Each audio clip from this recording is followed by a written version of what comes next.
Uh, Good evening. Can you hear me?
Good evening.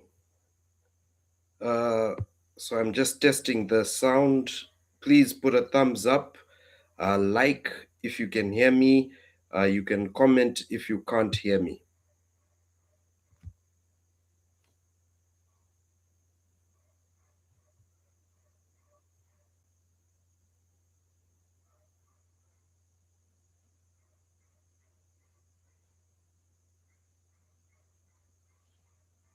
Awesome, awesome.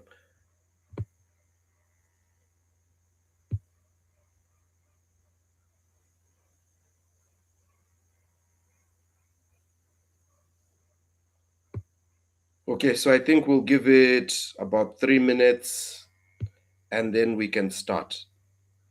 We just wait for a few more people to get on board and we can start.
Okay, let's give it one more minute. In a minute's time, and we start.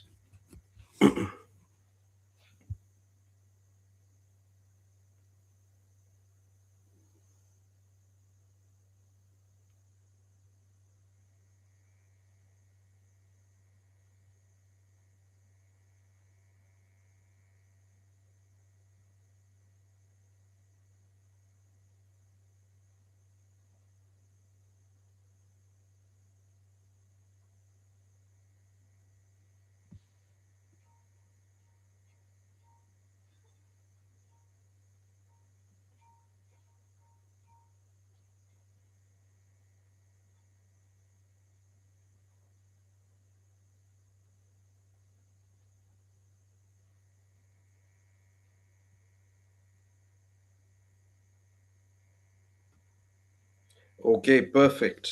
Good evening, everybody. Thank you for joining this week's set of the 30-minute sales gym. Today, we'll be discussing closing techniques. Wait until the end. I'm going to be sharing three uh, of the most impactful closing techniques that you can use. And at the same time, I will give you a bonus one just to add more value to the session. So stay in there, stick with us. Let's get going. Now, hopefully, you've all been going through the sessions in the past. If not, they're on the channel. You can always rewatch them. What we've discussed so far, we've discussed starting your conversations, asking questions, ABC, which stands for always be closing, when to start selling, the 80-20 rule, handling objections, and also building a buyer persona to help you generate more leads or better leads. And we're tying everything in together. We're tying it all up because at the sales is a process. I like telling people that sales is a science, it's not an art. It's not something you're born with, it's something you learn over time. These are skills you can actually learn today. And if you are coachable, if you are someone who puts into practice the things they've learned, then you'll go out, practice, and then actually start seeing results. So the 30-minute sales gym is something we're doing because I believe strongly that you will get value. And if you practice what I'm talking about, these are tricks, these are tools, these are things that I have used in my career, that I have trained successful salespeople in the past to utilize, and that my teams always utilize. So if you just practice these things, you will start seeing results. Now, who is this for? We always go through this. This 30-minute sales gym is for business owners, anyone aiming to establish a business. You're in the right place. If you already have a business, but you want to come up with methods of creating sustainable and measurable revenue. You also want to come up with sales processes. You're in the right place. That's what we do. That's what I specialize in. That's what SNCT marketing is all about. How to convert leads into clients. Then we also work with sales reps. So this is for you, my sales reps, the people on the ground every day going out to sell. uh, no matter what you're selling, this session is for you. And then we go into our business leaders. If you manage a team, you have a team that reports to you. You're a business development head, a commercial manager, commercial head, you're in a sales head, whichever title you have there, this session is for you. My team leaders, this is for you. So why me? My name is Carl Capapiro. I keep repeating this. I'm 18 years or more in the sales industry. I started by selling, uh, by being a booker, booking appointments for uh, someone in a nursing company. So I was remote. That's where we started from in sales, booking appointments for someone to go and close until I started closing on phone. Uh, and now my career evolved over the years, and here we are. We are.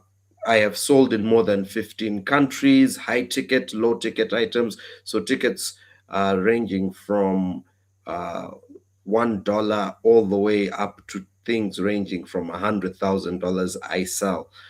Sold products such as real estate, plots of land, whatever you name it, software services, physical products, I sell.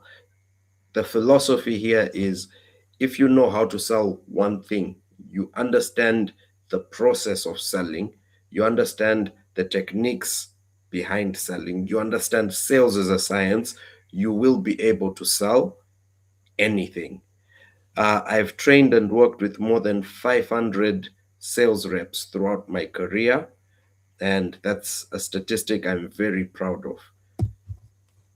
So, the logic of closing, if you've done the earlier stages right, so remember, if you've built your rapport, you've shared the value, you've understood the needs of the client, because 80-20 rule, they talk for 80% of the time, while you listen for 80% of the time, and then you talk 20%. So you've heard their pain points, you've diagnosed their problem, you have now come up with a solution. If you've done everything right, you've identified the pain, you've built the trust, and you've positioned value, all of it is done right, then closing becomes a natural next step. And by closing, I mean closing a deal, not applying pressure. Closing is not convincing, because uh, it's easier for a person to convince themselves than it is for them to be convinced by someone else. I don't know if that makes sense, but let me elaborate. So, simply put, I will buy, or I will buy what I believe will work for me. So I trust myself more than I will trust anyone else.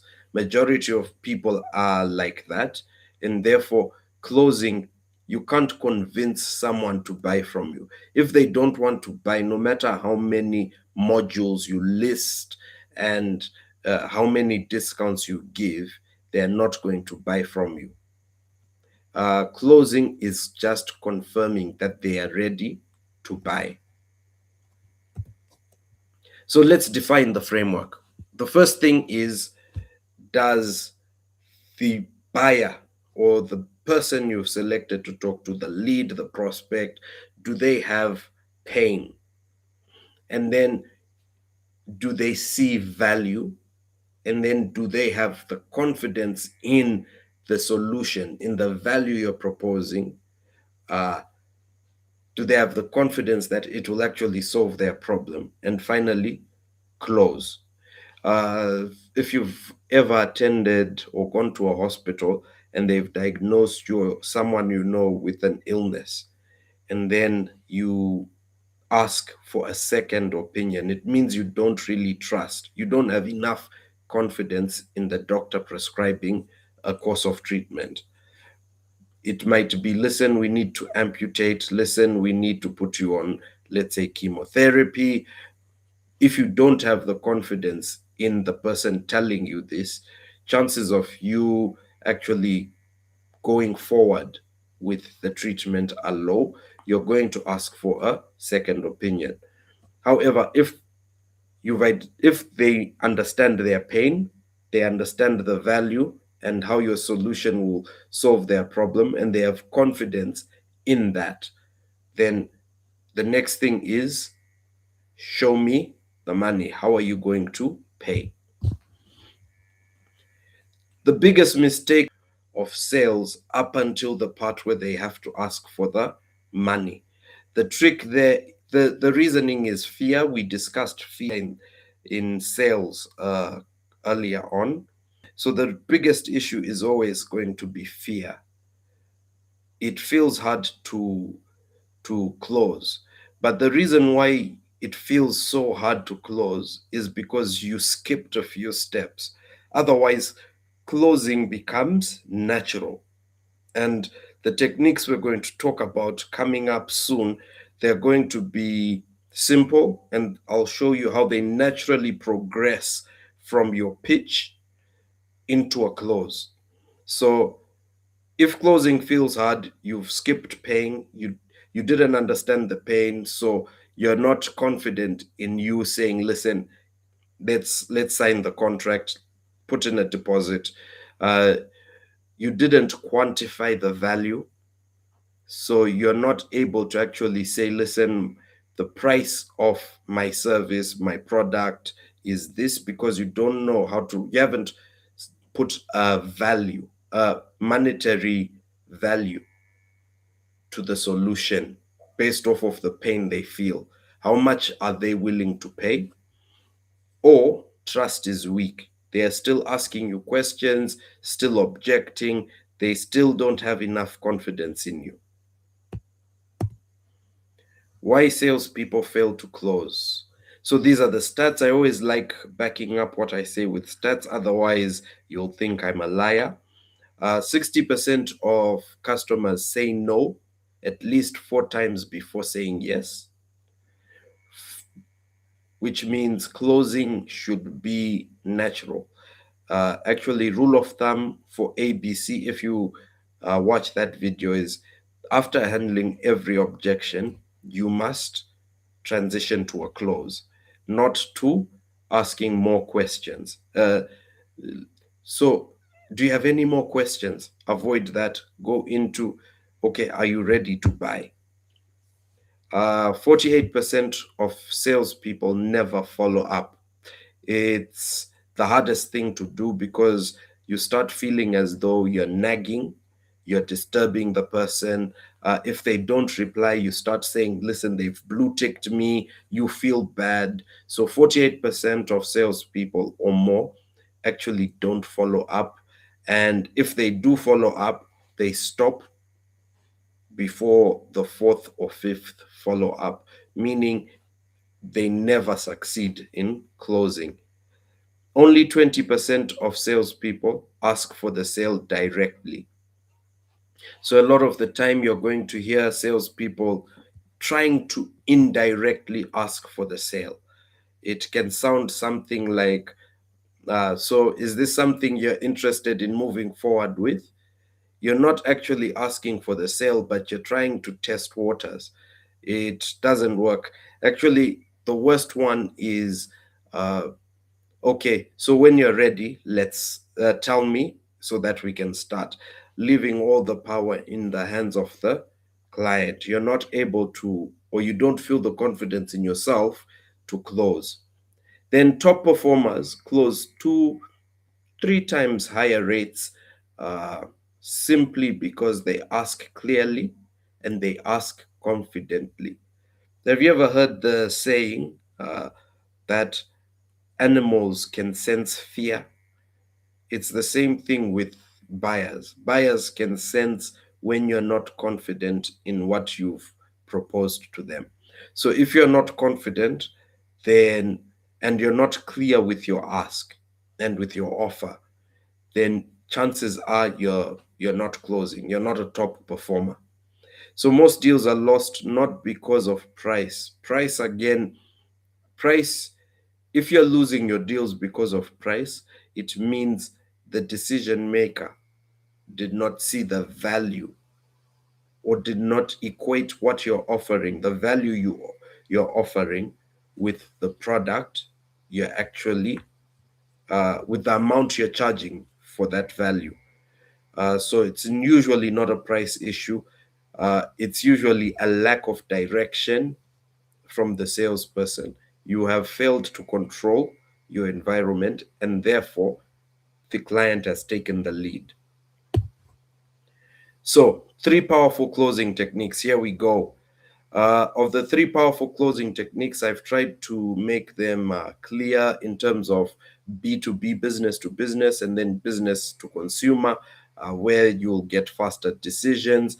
And then for B2B, it's usually a slower decision making process. So you're not going to be able to rush them into getting cash out of their pocket, because usually B2B, they're not cash transactions. There's a lot of sign up or sign off from different levels of the organization before you can actually close a single deal. However, if you're selling directly to a customer, a person, an individual, Carl has walked into your business. I want to buy your software, maybe for presentations. Then it's an easier sell because I can make decisions as an individual faster. So the first clause we're going to talk about is the summary clause. Now, for the sake of conversation, just to get this moving, I would like you to put in the comment section. Just comment uh, challenges you're facing with closing. Comment one challenge you're facing with closing. After the session, I'm going to look into it and I'll be able to advise accordingly. So meanwhile, let's go through the three closing techniques. The first one is the summary close.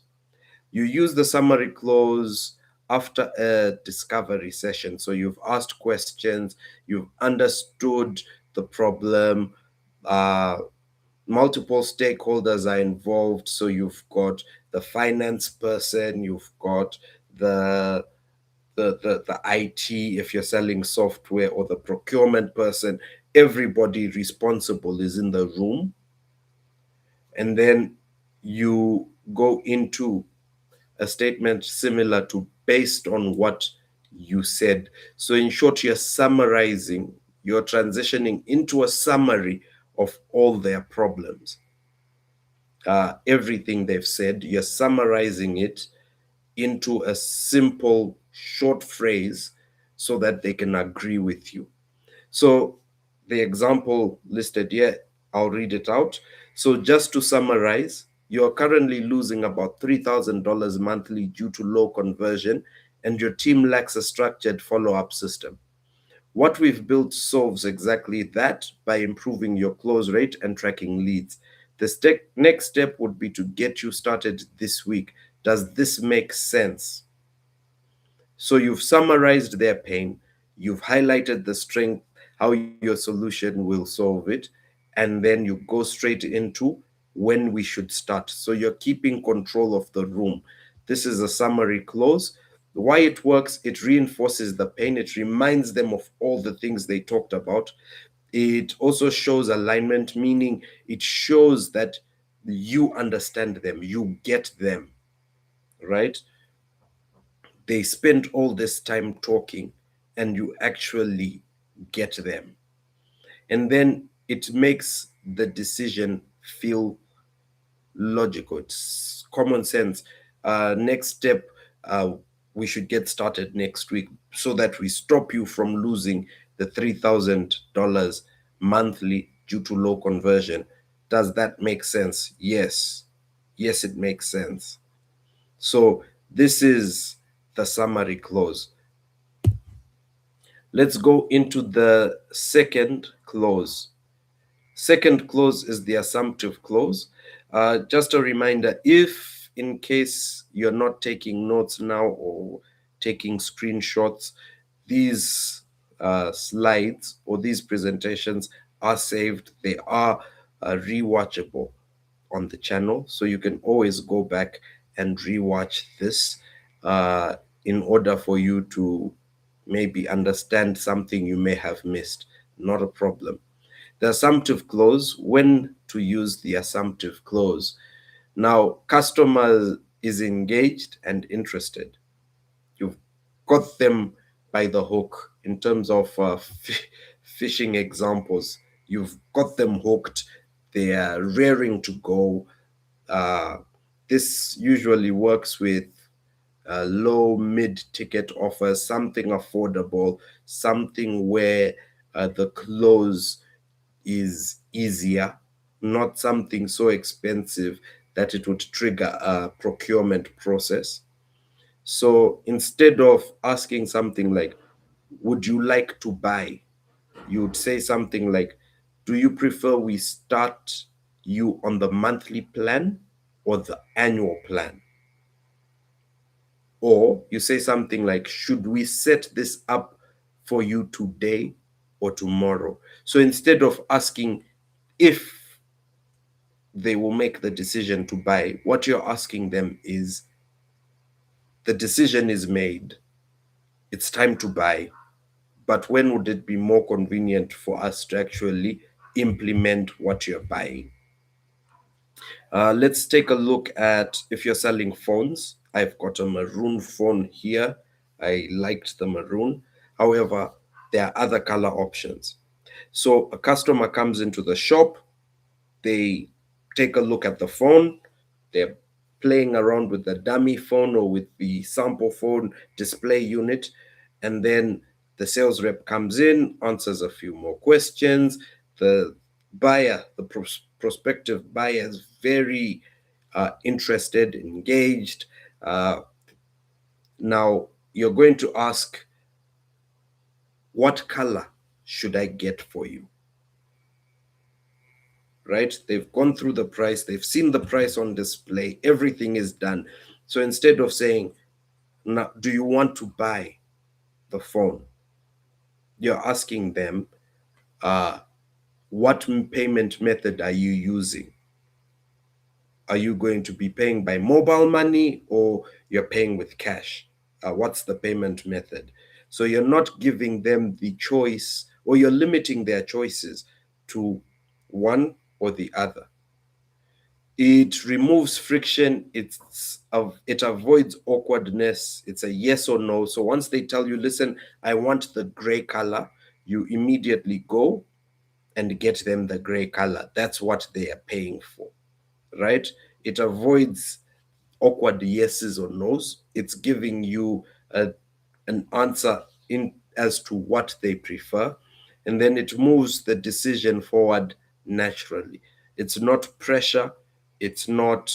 Uh, it's not forceful.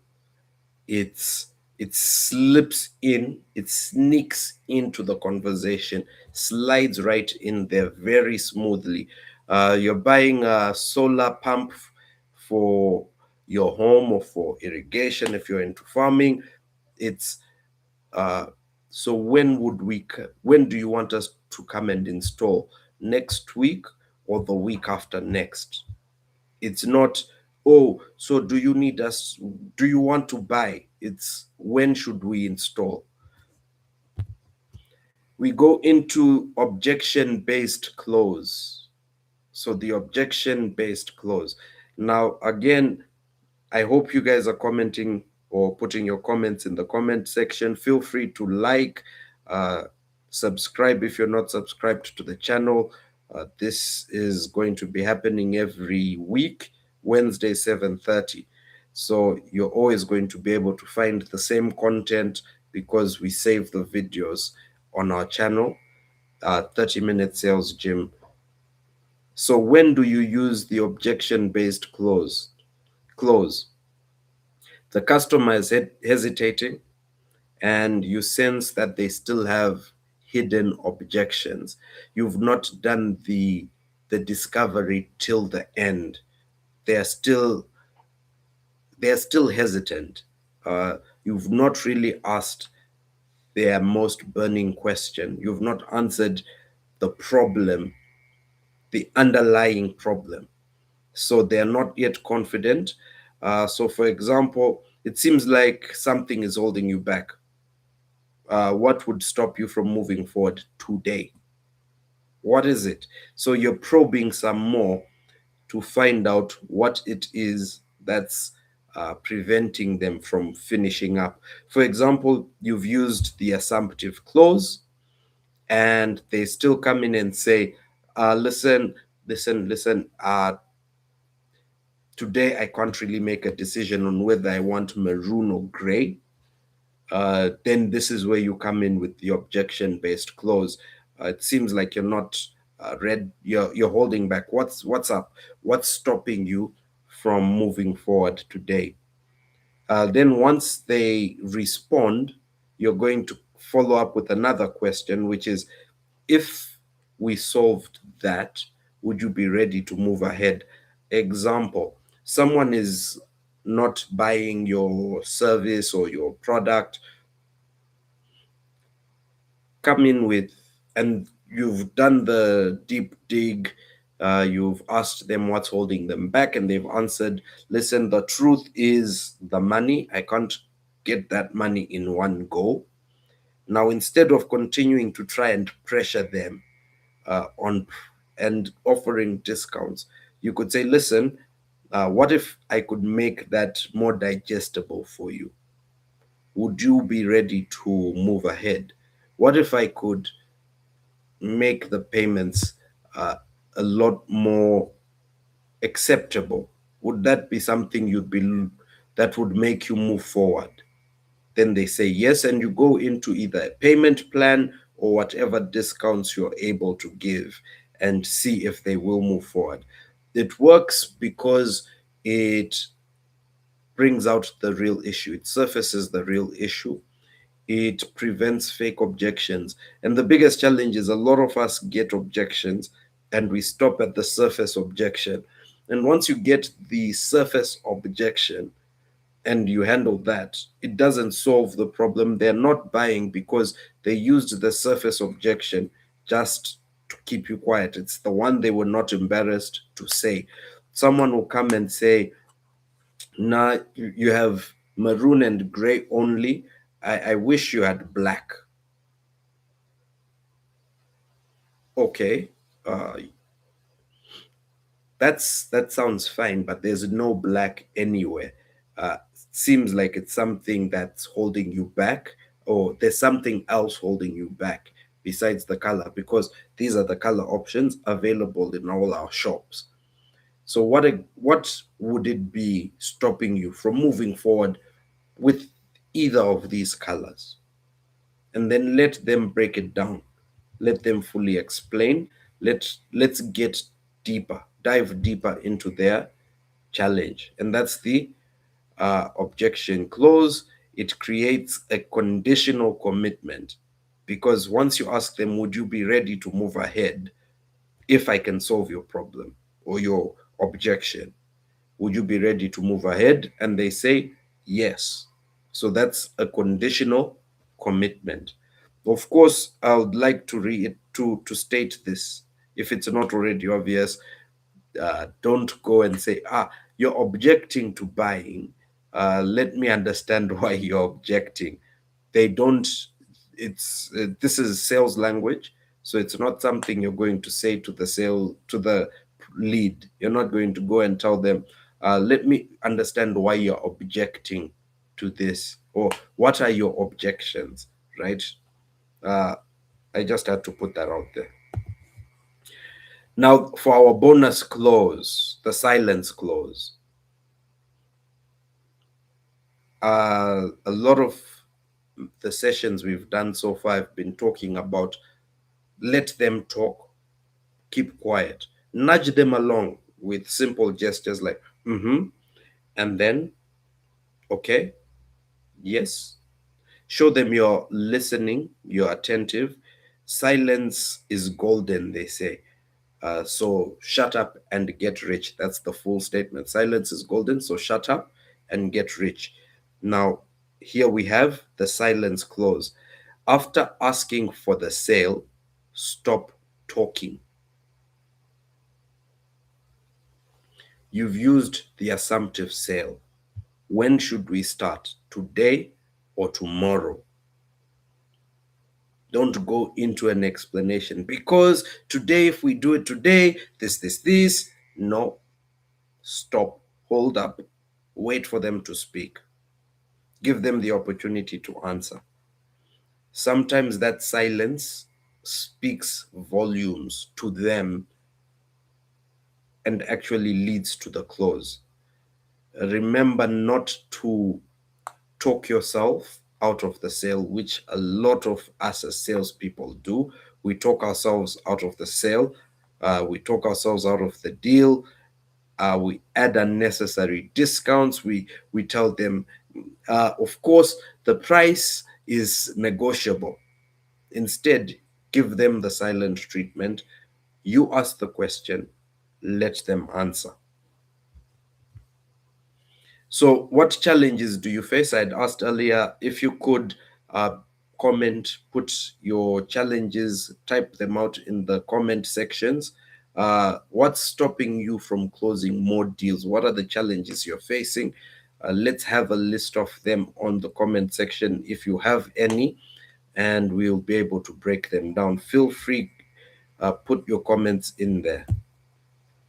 So SNCT Marketing, we have our channels where you can get additional content. For bite-sized content, we're on SNCT Marketing. TikTok, SNCT.marketing. On YouTube, we're doing this the lives, and we also post some longer form videos plus the short form videos, the YouTube shorts, and then we also have email.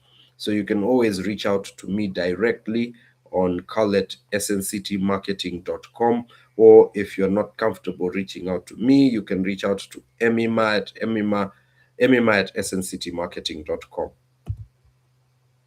This week's challenge. Every week I like to give a small challenge. Uh, if you're not in the WhatsApp group, because we created a Silver Mastermind group, it's completely free. I want that group to be engaging. I want that group to be full of value as well.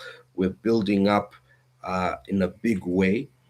That's where you'll get first-hand information for any events we're doing, for any uh, freebies we're giving away, any games, promotions, any activity. That's where it goes first, and then we put it on our social media platforms later. So share, comment in the WhatsApp group. You can also comment in the WhatsApp group uh, your challenges, what challenges you're facing in terms of closing, and what's stopping you from closing more deals. Put that in there if you're in the group. If you're not in the group, please comment, uh, add me in the comment section, and we will send you a link to join. So use one of the closing techniques. That's the challenge for the week. I just need you to select one closing technique, right, of the first two closing techniques.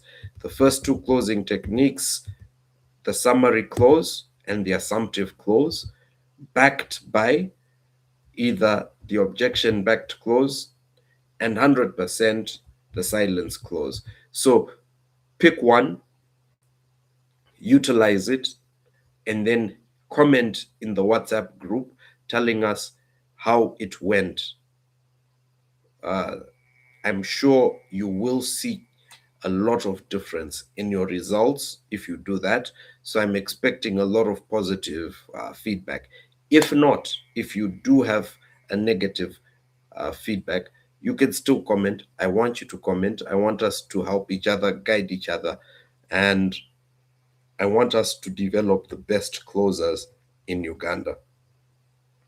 If you're transitioning or struggling with transitioning or any other part of the close, do comment. I will reiterate that as much as possible. What's next? The 30-minute sales gym is power has just gone off. Sorry about that. The 30-minute sales gym is every Wednesday, 7:30 to 8 p.m. This time next week, we're going to be covering how to sell without feeling pushy. A lot of people complain about that. They don't want to seem beggy or pushy. So we're going to go into that mindset. How to price your product is going to come next. Then we're going to go into sales systems, how to build a simple sales system for your business, and then numbers versus results. What are you measuring? I've also received a request to cover networking, uh, how to network and how to build relationships. Sales is a relationship game. It's not, it's all about relationships. If you want return customers, good customers, it's about relationships. So we're going to add that after the numbers versus results. It's more than just revenue. We do more than just revenue.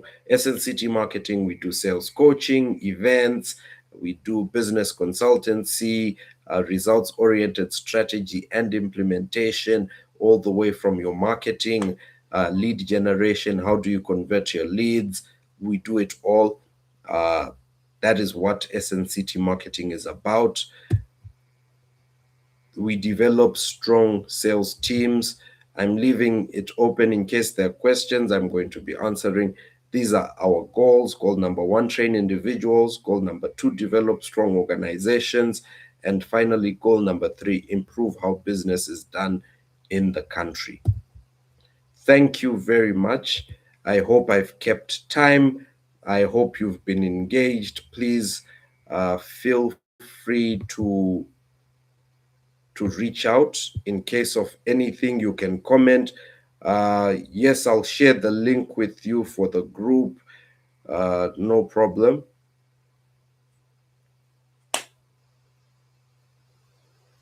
In case you don't have any issues you're facing with closing, I'm just going to be leaving it open for a minute. If there are no comments about closing, we'll find each other in the group after this.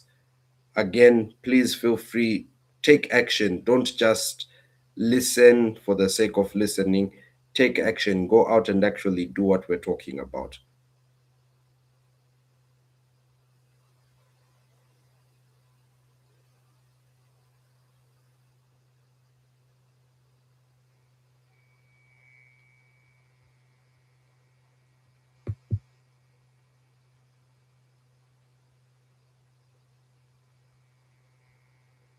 Okay, awesome.